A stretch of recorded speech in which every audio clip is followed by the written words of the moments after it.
우리가 예수를 신앙하고 또 예수를 믿고 따른다고 하는 그리스도인이라면 예수님이 이 세상에 왜 오셨는가는 알고 믿어야 될 거 아니에요?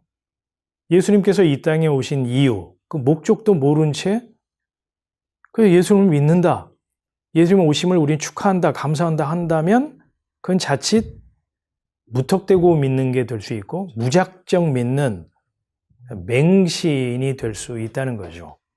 예수님이 이 세상에 왜 오셨을까요? 1번, 하늘나라에만 있으셔서 너무 삶이 지루하고 단조로워 저 땅에서 살아가는 사람들은 도대체 뭘 하며 사는지 궁금해서 나들이 삼아 오셨다. 2번, 지상 낙원을 만들어 주시기 위해서 이 세상에 오셨다.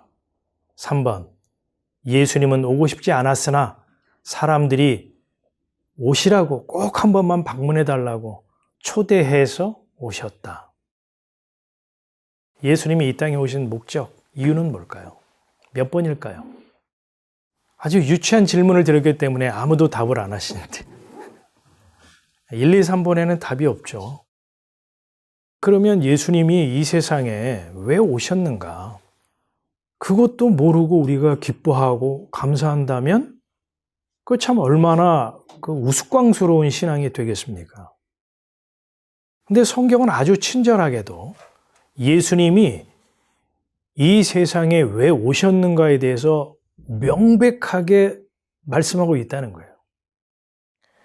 예수님보다 6개월 먼저 태어난 세례 요한이라고 하는 사람이 예수님을 소개하면서 뭐라고 그랬냐면, 나는 물로 세례를 베풀지만 내 뒤에 오시는 분은, 예수님을 염두에 두고 하는 말이죠, 성령과 불로 세례를 베푸시는 분이라는 거예요. 그리고 그분은 이 세상에 나들이 삼아 구경하러 온 게 아니고 자기 타작마당에서 키를 들고 알곡과 쭉정이를 갈라내는 그런 역할을 하기 위해서 오신 분이라는 거예요. 굉장히 폭력적이죠? 사람을 그렇게 둘로 분류한다는 것은 지금처럼 인권을 존중하는 사회에서는 있을 수 없는 일이잖아요. 지금은 남녀 성도 함부로 구분하지 말라고 하는 세상 아니에요. 그런데 예수님은 사람을 알곡과 쭉정이로 구분하기 위해서 오셨다는 거예요.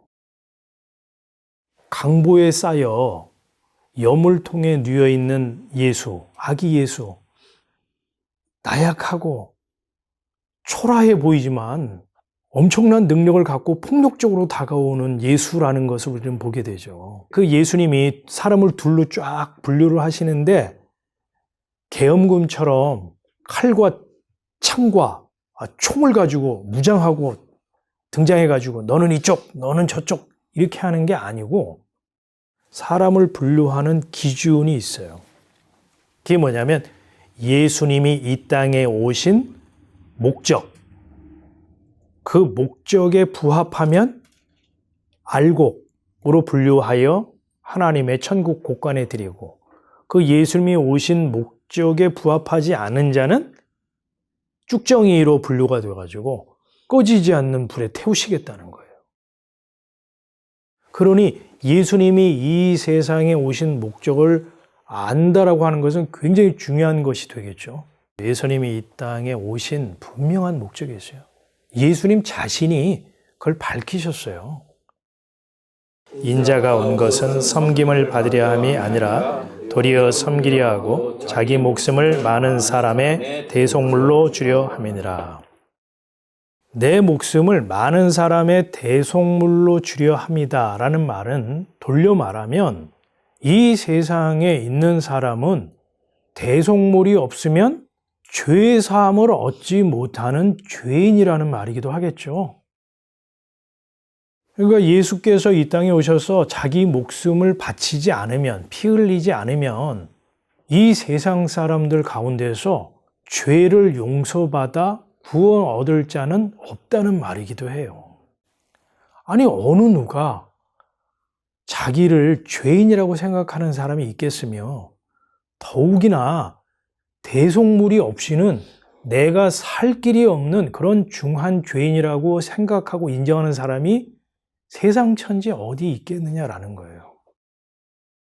특히 성실하고 정직하고 근면하고 법 없이도 산다라고 생각하는 사람들에게 있어서 이 말씀은 굉장히 불쾌한 말씀으로 다가오고, 이 말씀은 나에게 주시는 말씀이 아니라 쟤보고 하는 말씀이지 라고 생각할 수밖에 없겠죠.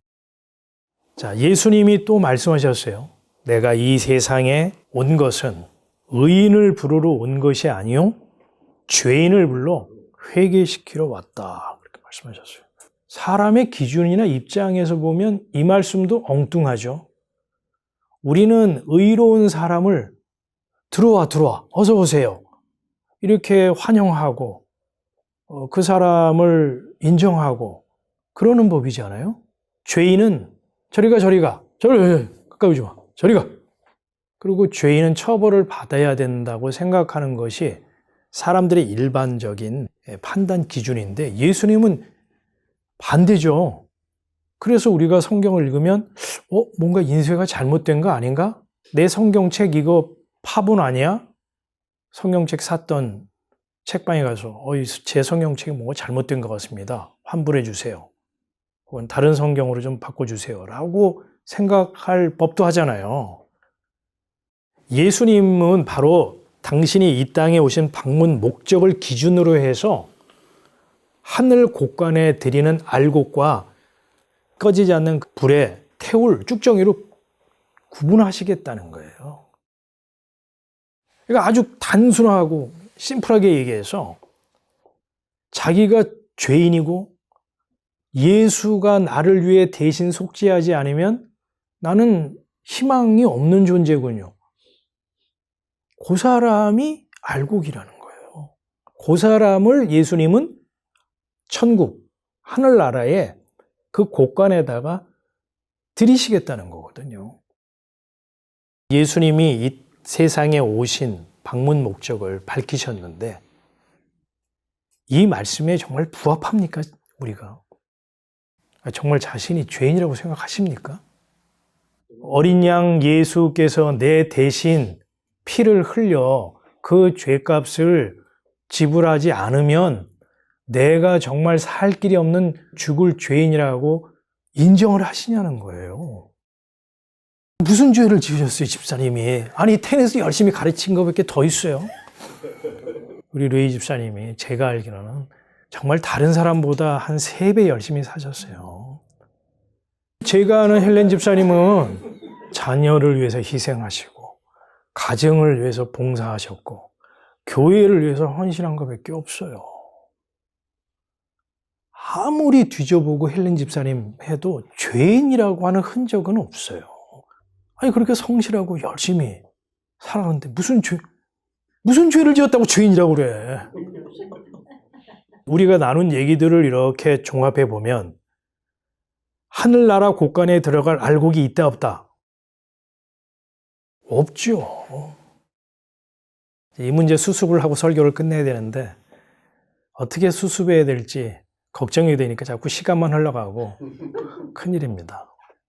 예수님께서 말씀하신 죄인이라고 하는 것은요, 에덴 동산에서 사람이 하나님의 말씀을 어기고 선악과를 따먹은 그 상태, 그거를 성경은 죄, 그리고 죄인이라고 규정한다는 사실입니다. 목사님, 저는 선악과를 본 적도 없고 따먹지도 않았습니다 라고 이제 우리는 많이 말들 하잖아요. 근데 성경은 무슨 얘기를 하냐면 이 땅에서요, 우리가 얼굴에 땀이 흐르도록 수고해서 먹고 살아가는 삶의 패턴, 방식, 그 품팔이, 종과 같은 삶을 우리가 살아가고 있잖아요. 예외 없이 네가 지금 그렇게 살아가고 있는 삶의 방식이 선악과를 따먹고 에덴에서 추방된 자의 삶이잖아. 고로 죄인이야. 그게 죄라고 이렇게 말씀하고 있다는 거예요. 그러면 인류 역사 이래 죄 가운데 있지 않는 자가 없고 죄인이 아닌 자가 없어요. 성경이 어떤 관점에서 죄라고 말하고 죄인이라고 말하는지를 봐야 된다는 거예요. 그러지 않고는 내 죄인 구원하러 왔어 라는 말에 대해서 동의할 수도 없고 그 말을 내 개인에게 적용할 수가 없어요. 그런데 우리가 말씀을 면밀하게 읽어봄으로써 내가 지금 이 살아가고 있는 이 삶의 모든 방식이 선악과를 따먹고 범죄한 인간의 삶의 방식이구나를 말씀을 통해 깨닫게 됨으로써 하나님 앞에 죄인이구나를 고백하게 된다는 거예요. 바로 그 죄인을 부르시기 위해 예수님이 이 땅에 오셨고 바로 그 죄인을 위하여 어린 양처럼 희생, 제물, 대속물이 되기 위해 오셨다는 거예요. 그게 성경의 진술이에요. 호련히 허다한 천군이 그 천사와 함께 있어 하나님을 찬송하여 가로되 지극히 높은 곳에서는 하나님께 영광이요 땅에서는 기뻐하심을 입은 사람들 중에 평화로다 하니라. 땅에서는 기뻐하는 사람들 중에 평화로다입니까? 기뻐하심을 입은 사람들이라고 기록하고 있죠. 그러면 여기서 기뻐하심을 입은 사람이라는 의미는 뭘까요? 앞에서 이미 다 설명을 했죠. 나 스스로도 해결할 수 없는 이 죄 문제, 이 죄 문제를 위해 자기 목숨을 대속물로 주러 오신 그 예수 그리스도의 대속의 은혜를 선물로 받은 자, 그 사람이 기뻐하심을 입은 자 아니겠어요? 오늘 성탄주의를 맞이해서 여러분은 왜 예수의 오심이 기쁩니까? 왜 예수의 오심을 감사합니까? 기뻐하심을 입은 자 맞습니까? 저와 여러분이 천군천사가 노래한 기뻐하심을 입은 사람들 중에 평화로다 한 이 노래가 우리의 고백이요 또 찬양이 될 수 있기를 원합니다.